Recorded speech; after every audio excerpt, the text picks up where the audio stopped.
Parlons plus et parlons mieux. PPPM. PPPM. Parlons plus et parlons mieux. Então, Rebeca, eu tô fazendo meu primeiro podcast aqui e eu pensei diretamente em você porque você é uma estilista e a gente já conversa muito porque você é minha prima. E eu sei o quanto você trabalha, o quanto você se dedica à sua profissão. Mas, primeiramente, vamos falar sobre você. Me fala quem você é, Rebeca. Uau, perguntas profundas, né? Já começou. Não esperaria diferente de você. Eu, de fato, todo mundo quando me conhece sempre vincula a minha vida, a minha trajetória profissional. Sempre a primeira coisa que as pessoas pensam, Rebeca é sempre estilista, né? Mas muito além disso, eu tenho valores fincados em outros lugares, como por exemplo, na minha família. Eu acho que esse é o lugar número 1, onde eu deposito toda a minha energia, onde eu me recarrego. Eu sou uma pessoa que ama estar na natureza também, então quando me permito esses escapes, é onde eu sou mais eu, inclusive, quando eu comecei nessa liberdade, eu viro uma menina, quando eu estou tomando banho de cachoeira ou experimentando de fato esse contato puro com a natureza. Mas, obviamente, além disso, para além dessa Rebeca, menina desbravadora, muito família, eu também sou estilista, empresária, amo meu trabalho e eu acho que a fusão desses dois universos é que me faz ser verdadeiramente eu. Você já tá bem na frente do que eu vou esperar. Não, mas eu adorei, porque realmente é isso o objetivo desse podcast, é justamente que eu quero justamente falar de você, Rebeca, e não de você no nível profissional, não do seu ego, mas de quem é a essência realmente de Rebeca. Então eu achei que essa resposta foi perfeita, maravilhosa. E eu gostaria, por exemplo, começar a saber como é que foi, por exemplo, sua infância, seu entorno, como é que seus pais eram com você, etc. Para depois realmente, porque assim, você ser estilista é alguma coisa muito assim, secundária no quem você é, não é quem você faz parte de você. Mas quando você, por exemplo, cresceu, você acha que você sempre teve esse dom de, por exemplo, desenhar, fazer vestido? A sua mãe ou seu pai te falaram sobre moda? Como é que surgiu esse interesse? Então, eu sempre quis ser estilista desde que eu comecei a pensar em carreira. Isso é muito doido, porque é uma profissão que não é muito comum. Mas eu fui uma criança muito estimulada a ser eu mesma, a ser muito autêntica. Então, eu venho de um lar muito feliz e muito livre. Então, eu acho que isso é o primeiro ponto por eu ter encontrado tão cedo algo que fazia sentido para mim.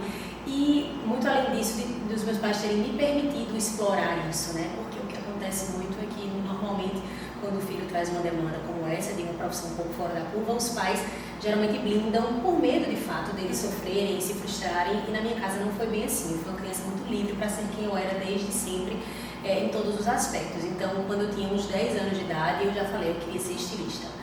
Falei que eu queria ser estilista e minha mãe trabalha com moda, como você sabe. Sempre trabalhou com moda. Ela sempre trabalhou numa área um pouco mais comercial, mas não é uma coisa tão nova para mim, tá dentro desse universo, já veio isso desde família, assim.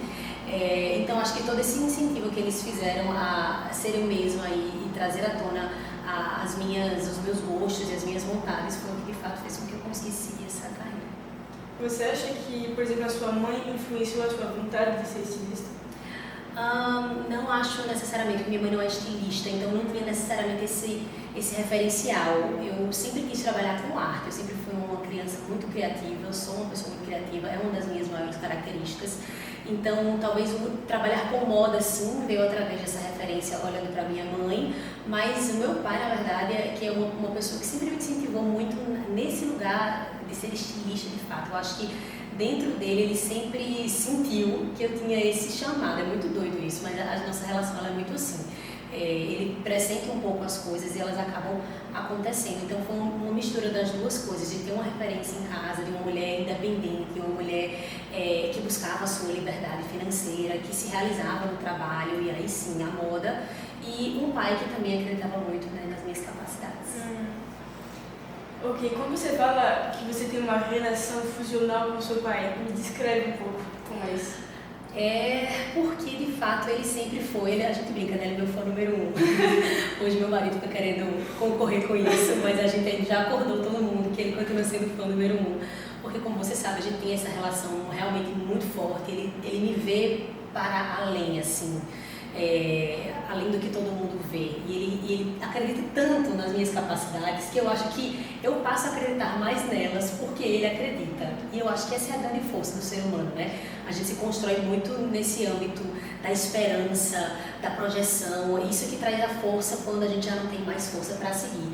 Então, meu pai, ele, de fato, ele me enxerga imensa, e aí eu começo a me achar imensa, e aí eu consigo fazer isso acontecer. Eu acho que essa é a relação mais incrível que um pai pode ter, um pai e uma mãe pode ter com seus filhos, assim. Eu acho que esse é o princípio de tudo. Você se lembra a primeira conversa que vocês tiveram, vocês dois, sobre o fato de você ser estilista ou não? Eu não lembro exatamente dessa conversa, mas eu cheguei a pensar na época, um momento marcante, assim, foi que na época do vestibular eu cheguei a pensar em fazer outro curso, porque eu estava bem naquela fase adolescente, onde todas as suas amigas estão fazendo os cursos mais convencionais, que faziam sentido para elas e tudo mais, e aí eu comecei a me questionar se realmente era isso mesmo, toda essa questão da instabilidade, de achar que era um curso que poderia, na minha cidade não era tão grande.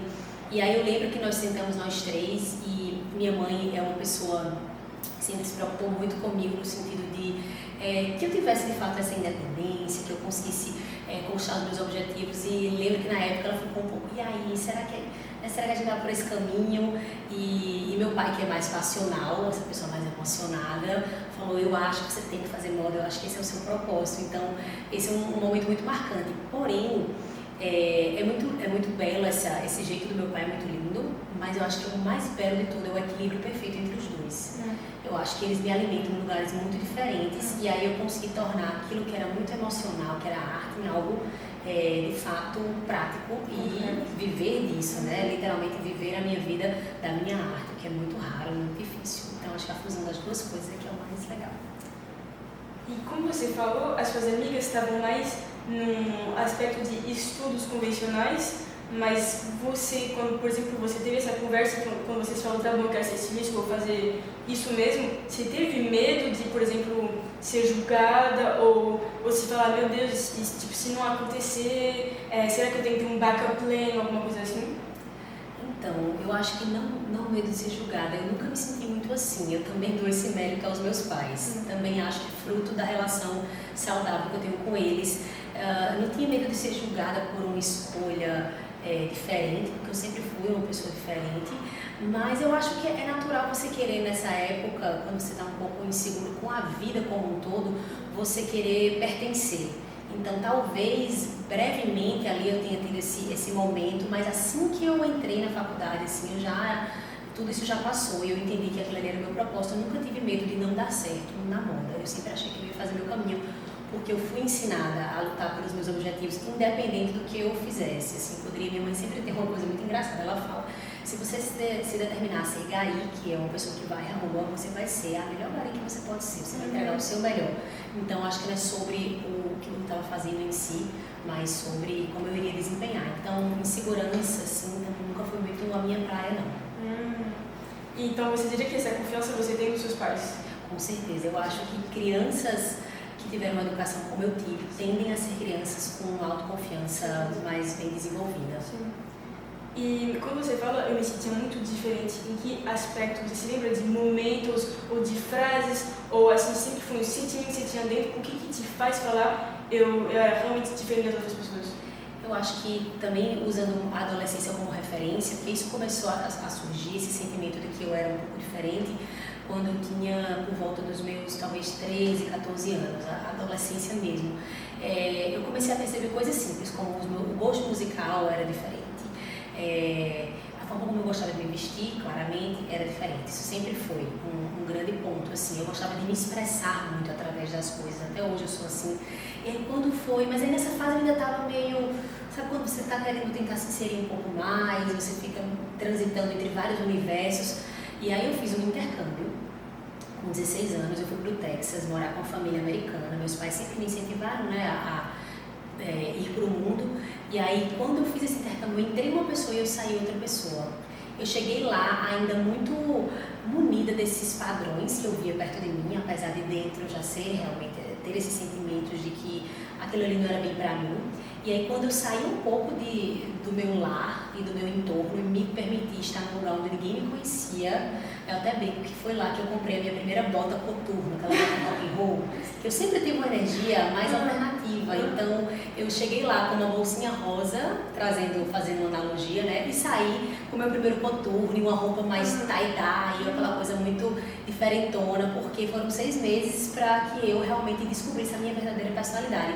E desde dia em diante eu sempre fui essa pessoa, com fases diferentes, mas esse lado mais alternativo dentro do que se entende como padrão começou aí e perdura até hoje, os meus 30 anos. Que lindo.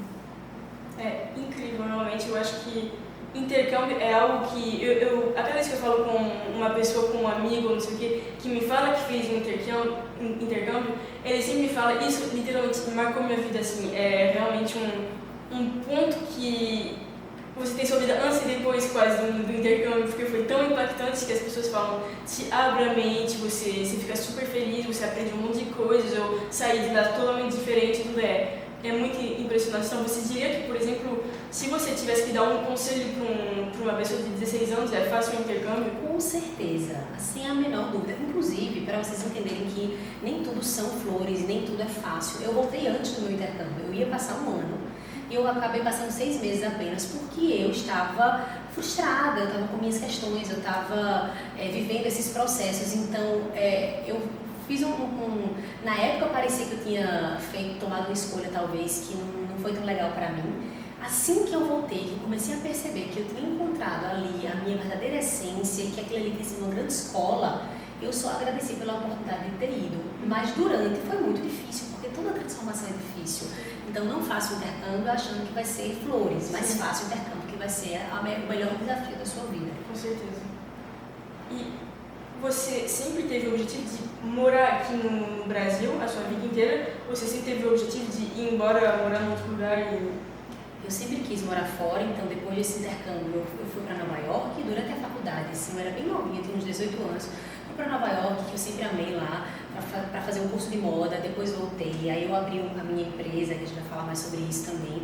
E aí no meio desse crescimento do ateliê, eu decidi que eu queria morar fora de novo, porque eu já tinha 20 anos na época, e eu pensei, bom, minha empresa está crescendo muito, se eu não for agora, eu sei que eu não vou nunca mais. E aí eu literalmente falei, vou fechar tudo e vou para a Austrália estudar moda de novo. Então eu fiz uma pós-graduação em negócios de moda nessa época, e aí foi a melhor época da minha vida.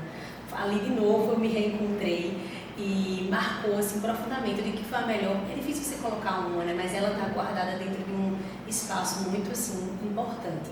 Então, e aí voltei para o Brasil, estou aqui há 5 anos, mas já tenho planos de morar fora de novo. É um desejo muito forte meu. Eu acho que esse contato com algo muito diferente, com culturas diferentes, para mim faz muito sentido. Então, sim, eu tenho planos de morar fora do Brasil no longo prazo também. Por que você foi para a Austrália? Eu fui para a Austrália porque eu estava sedenta de viver esse processo, de estar em contato com esse universo diferente, antes que eu agregasse mais responsabilidades para a minha vida.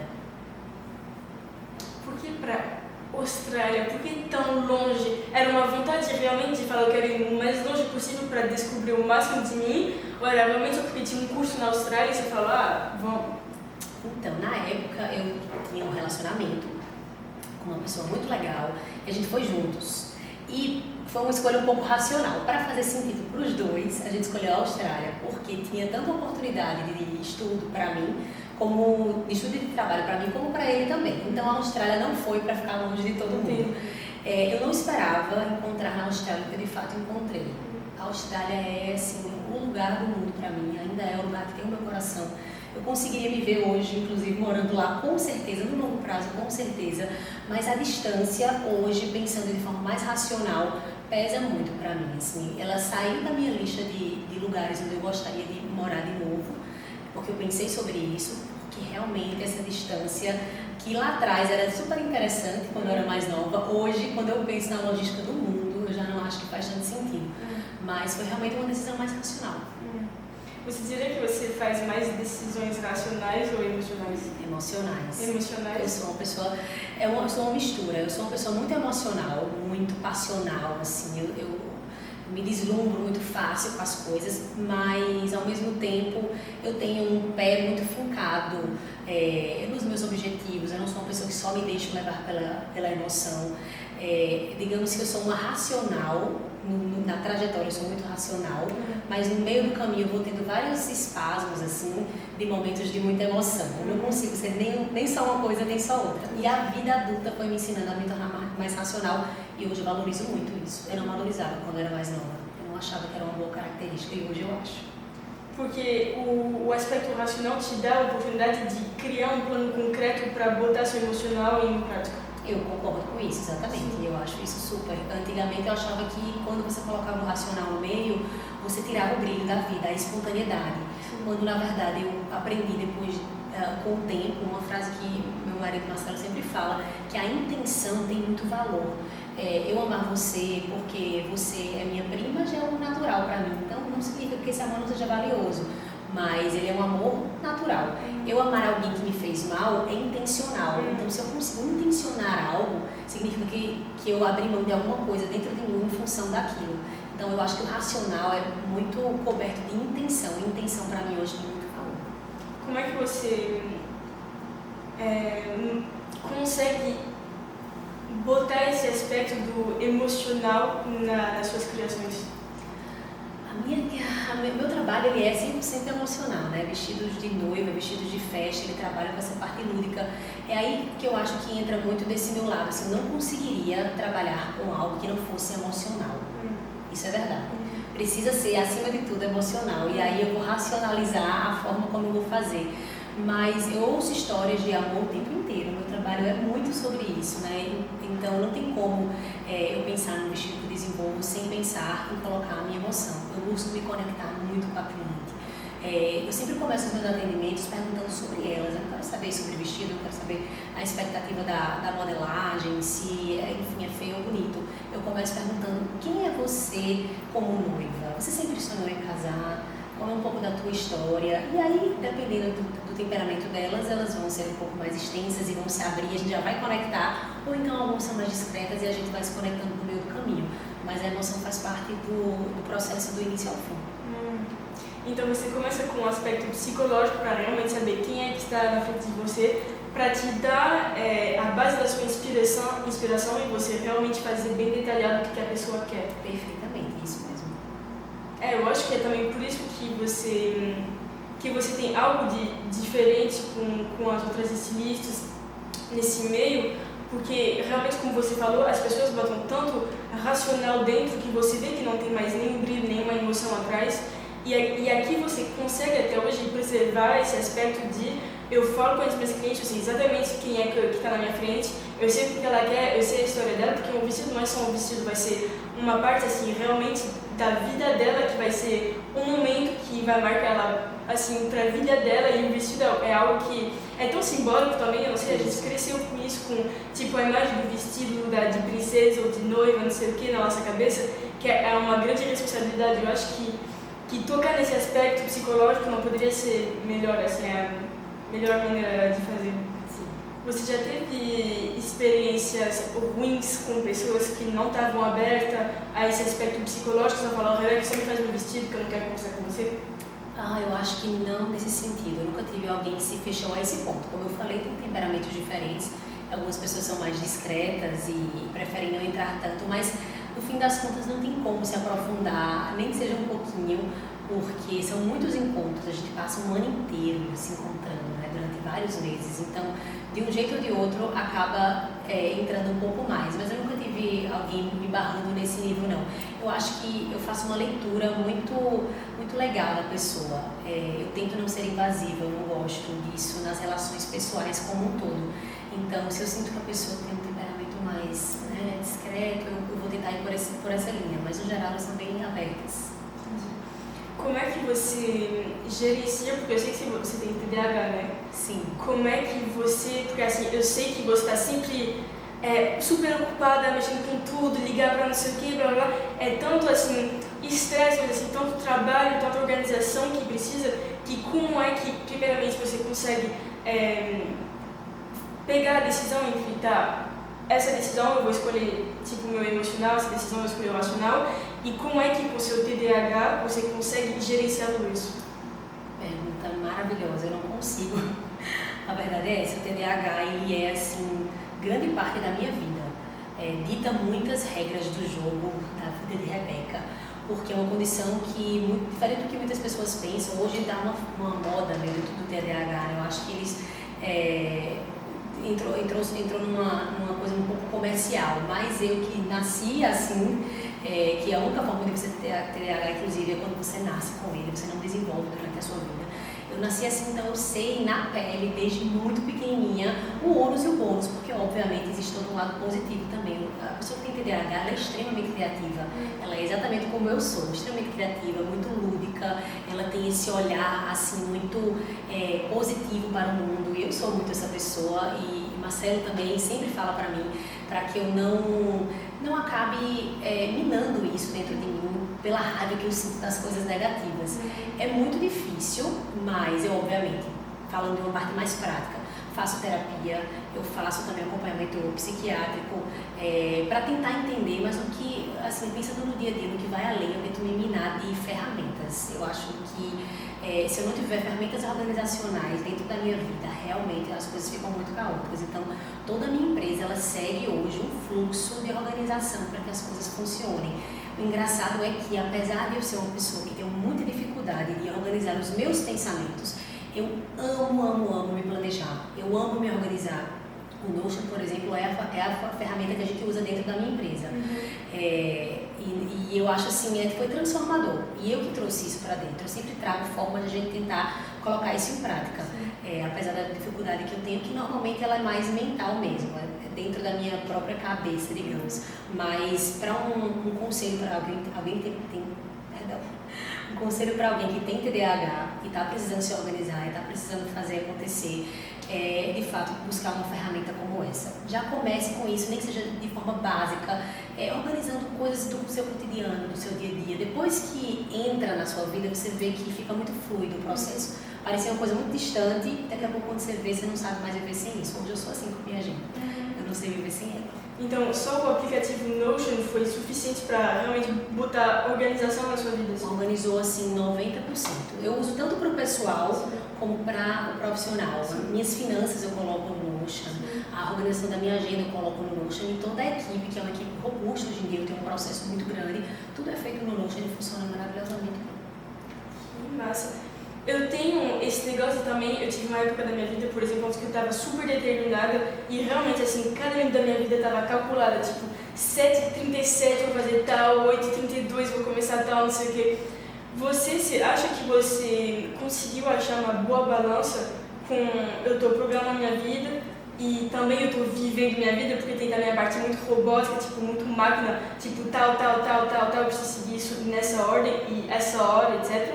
Ou você acha que você consegue balançar, tipo, achar um certo equilíbrio aí dentro? Eu com certeza sou mais para o equilíbrio ou até para menos do que isso, assim. Eu não sou uma pessoa de horas rigorosas, eu não sou assim. Eu faço um planejamento muito mais macro. No trabalho eu tenho compromissos que são inegociáveis, então toda segunda-feira é uma segunda-feira dedicada para reuniões na empresa. Então todo tipo de setor, eu sinto com marketing, com vendas, com a produção, eu sinto com gestão. Então isso aí são coisas que eu não tenho muito como fugir, né? Já está lá bem programado e é muito bom, isso é super importante.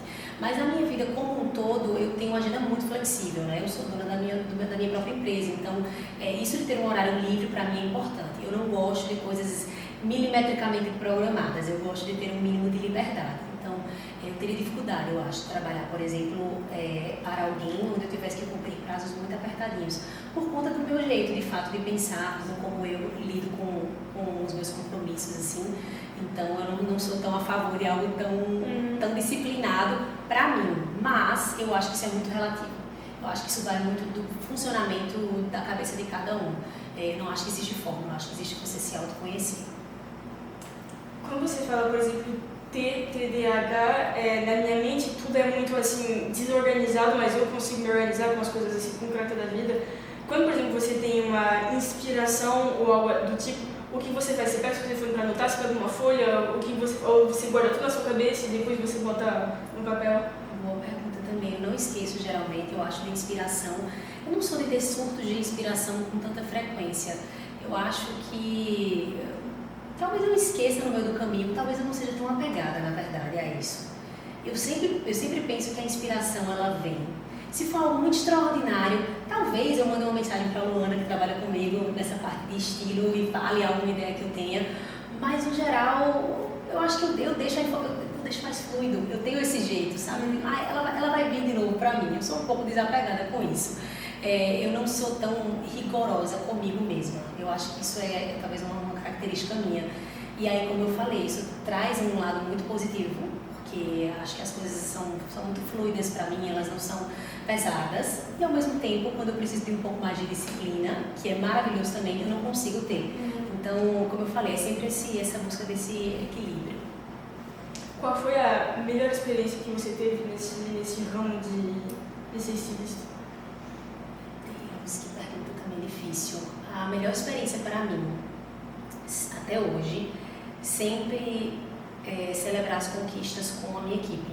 Até hoje, isso para mim é o mais especial, quando a gente bate uma meta, quando a gente muda de espaço para uma coisa melhor. Então, uma pessoa famosa procura a gente para usar um vestido. Esses pequenos momentos da rotina, para mim, é o que eu mais amo. Eu amo compartilhar a minha rotina com as pessoas que trabalham comigo. Eu acho que isso é o meu maior prazer. Qual foi o momento que te aprendeu o mais?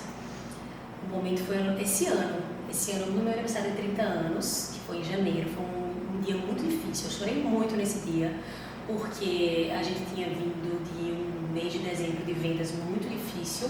É um mês já tipicamente difícil, mas foi pior do que eu imaginava. E no meio de tudo isso, a gente estava se mudando para um espaço maior, porque foi um mês ruim de vendas, porém uma empresa crescendo muito. Então, viver esse processo de não ter tido um resultado negativo naquele mês, porém você precisa continuar, você precisa seguir. E aí você está vendo, você colocando toda a sua energia nesse espaço novo, grande, se comprometendo financeiramente com esse novo momento, emocionalmente também, foi muito difícil. Então foi uma virada assim, de ciclo para mim muito difícil. Eu realmente estava literalmente fora da casa, recém-alugada do ateliê lá em São Paulo, chorando no jardim, porque o meu emocional estava muito abalado. E aí, passado isso, esse tem sido o melhor ano da nossa história, um dos melhores anos da minha vida. Coisas maravilhosas têm acontecido, porque no final das contas é aquela coisa, keep going, você tem que continuar indo, fazendo um bom trabalho. Eu sinto que as coisas, os caminhos se abrem. É muito difícil a gente generalizar, porque existem realidades muito paralelas, coisas que nem eu nem você conseguimos nem alcançar. Realidade muito distante da nossa, mas trazendo para o meu lado, para o meu privilégio, né, pelas oportunidades que eu tive. Se eu continuar fazendo um bom trabalho, eu sei que as coisas vão passar. Mas esse foi o momento mais difícil, muito, muito, muito difícil para mim mesmo. Quando você passa, por exemplo, esse tipo de momento, o que você faz? Tem, por exemplo, não sei, eu vou para a praia meditar, vou fazer tal, ou você, medita, por exemplo, o que você faz? Eu busco meditar, inclusive, esse é um dos pontos onde eu queria ter uma disciplina melhor, porque eu sei que vai ser um grande remédio para o meu TDAH. Esse mês, inclusive, eu voltei estou bem disciplinada e bem encaminhada na meditação, porque eu sei que é muito bom para mim, apesar de ser difícil de encaixar todos os dias na rotina, mas eu estou orgulhosa desse mês na minha vida da meditação. Quando eu estou passando por problemas assim, eu fico muito perto da minha família. Estar com o meu marido, com a minha mãe, ligar para os meus pais, ou ligar para o meu marido, para mim, assim, não tem nada no mundo que me deixe mais tranquila e mais confiante de que esse momento vai passar. Eu acho que esse seria o segredo. Mas eu também sou falando de um aspecto mais de fazer alguma coisa, eu adoro me mimar, me auto-acariciar. Então, para mim, o simples fato de eu sair para tomar um café da manhã, bem maravilhoso, e pedir uma comida que eu gosto, ter esse momento de introspecção. Eu sou uma pessoa que tem um aspecto mais introspectivo. Eu também recarrego muito as minhas energias. Eu não recarrego estando em muitos lugares com muita gente. Ou estou com poucas pessoas, minha família, ou então estou sozinha. Então, nesses momentos são essas duas coisas que eu busco me nutrir. O seu marido é igual? Não. Nós somos os opostos de temperamento e de personalidade, mas nós somos muito parecidos, se não idênticos, no estilo de vida. Então a gente gosta das mesmas coisas, mas nós fazemos as mesmas coisas de jeitos diferentes. Então eu acho que esses opostos no sentido do temperamento, é a coisa mais valiosa que a gente tem, porque eu aprendo com ele todos os dias coisas que eu jamais aprenderia estando sozinha, porque é tão diferente que eu olho e falo, que coisa curiosa, como é que tu está pensando esse mesmo assunto que eu estou pensando e vice-versa. Mas no estilo de vida é muito parecido, eu acho que é por isso também que dá muito certo. Eu gosto de falar que assim, é impressionante a que ponto um ser humano é complexo. Imagina 2 seres humanos juntos, já é assim, um caos de dados, de milhares, é alguma coisa assim incompreensível. Então 2 pessoas assim, é muito interessante você conversar com várias pessoas, muito interessante você falar, meu Deus, você não vê as coisas como eu vejo, é muito estranho, e falar isso, não sei o quê. E eu acho que também alimenta muito a nossa inspiração, tipo, vem muita ideia, vem muito, se eu visse as coisas desse jeito e tudo, eu acho isso super interessante. Qual foi o dia que você ficou mais orgulhosa de você? O dia que eu fiquei mais orgulhosa no ateliê, no trabalho? Então faz, na sua vida. Na minha vida, que pergunta profunda também.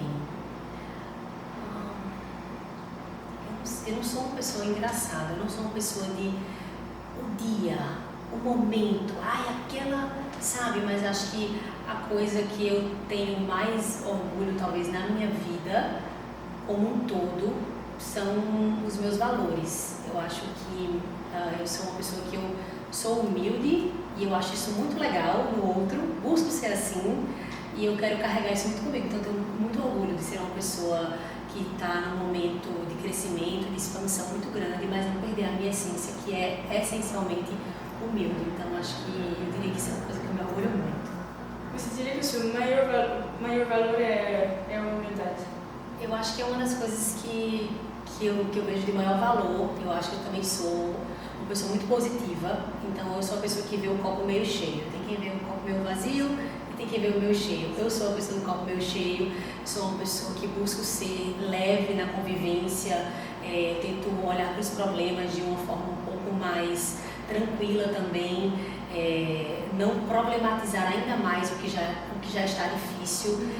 São características que me ajudam muito a entrar nesse caminho desafiador do crescimento sem perder a minha essência. Quais são os seus planos futuros agora? Me fala agora em que situação você está com o seu ateliê, com o ateliê em São Paulo, etc. E qual é assim, você teria um objetivo supremo que você gostaria, tipo, isso é realmente o objetivo, estou fazendo tudo isso para isso, ou pelo menos um grande objetivo na sua vida que você quer cumprir? Eu tenho eu acho que metas e objetivos são super importantes, apesar desse meu lado mais lúdico, entra o meu lado mais racional, que eu adoro também, como eu falei, planejar faz parte da minha essência. Eu tenho muita vontade de levar o ateliê para fora do Brasil desde sempre, desde que eu abri, desde que eu era novinha que eu ia morar fora, eu tinha esse desejo, então a gente vai fazer isso acontecer, eu não tenho a menor dúvida. Esse é um projeto que eu já comecei a pensar, mas vamos falar de curto, médio e longo prazo. No curto prazo, eu estou me mudando para São Paulo.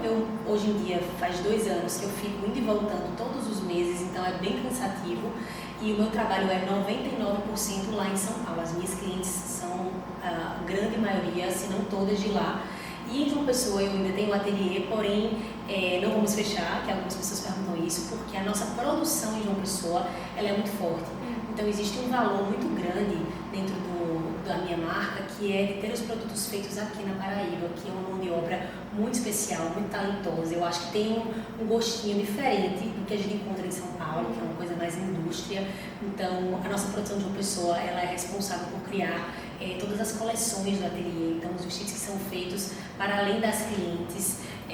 Então a gente vai manter sempre esse vínculo aqui e a nossa loja também vai continuar aqui para nossas clientes do Nordeste. Mas eu, Rebeca, estou indo mudar para São Paulo, era um movimento que uma hora ou outra iria acabar acontecendo, então esse é um grande projeto para agora, porque eu quero nos próximos 2 anos mergulhar cada vez mais no ateliê de São Paulo, fazer ele crescer, porque eu tenho um plano de morar fora também, é um desejo meu. Então eu imagino que daqui a uns 2 anos eu consiga começar a dar esses pequenos passos. E lá em São Paulo, o ateliê, a gente se mudou no começo do ano, mas ele ficou pequeno já. Então eu acho que a gente talvez venha se mudar de novo no ano que vem, mas isso aí já são outras histórias. Você já pensou em desistir em todo esse processo, desde pequeno, aos 13 anos até hoje? Não, acho que não. Desistir nunca pensei em mudar de carreira, nunca pensei em desistir. Momentos difíceis, obviamente, a gente sempre tem, mas desistir, não. Porque realmente você sente isso, tipo, dentro de você, que é uma essência que... Eu amo o que eu faço, eu amo o trabalho, amo trabalhar com isso, eu não me imagino fazendo nada diferente. Eu amo trabalhar com vestidos de festa e de noiva, com essa criação muito complexa.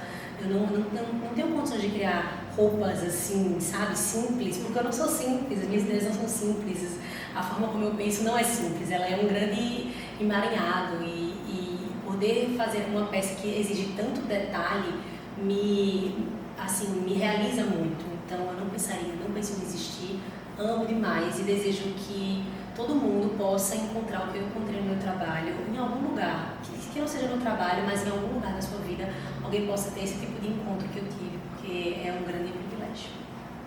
Rebeca, se você tivesse que resumir em uma frase a sua filosofia de vida, qual seria? Eu acredito que seria muito simples, de ser positivo. Eu acho que isso assim é segredo para a longevidade, segredo para muita coisa. Então, ser positivo para mim seria mais que o suficiente. Você gostaria de adicionar alguma coisa que a gente não conversou, algo importante para as pessoas saberem, ou sobre você, ou algo que foi realmente assim, bacana na sua vida? Eu acho que o mais importante, eu tentei trazer para essa conversa um teor um pouco mais realístico das coisas, eu acho, porque as pessoas, apesar desse grande encontro profissional que eu tenho, as pessoas acabam romantizando muito a vida não é romântica na maior parte do tempo e tá tudo bem, isso é muito legal também, e dizer que de fato por trás de todo essa realização existe o cotidiano puro e simples, o fazer todos os dias, o levantar e repetir, e um dia você está amando, no outro dia você não está amando, e um dia você está se sentindo maravilhosa, no outro dia você está se sentindo a pior pessoa do mundo. Então, mesmo com todo esse encontro que eu desejo que vocês tenham na vida, lembrem-se que ela realmente é feita, o extraordinário é feito do ordinário todos os dias. Parlons plus et parlons mieux. PPPM. PPPM. Parlons plus et parlons mieux.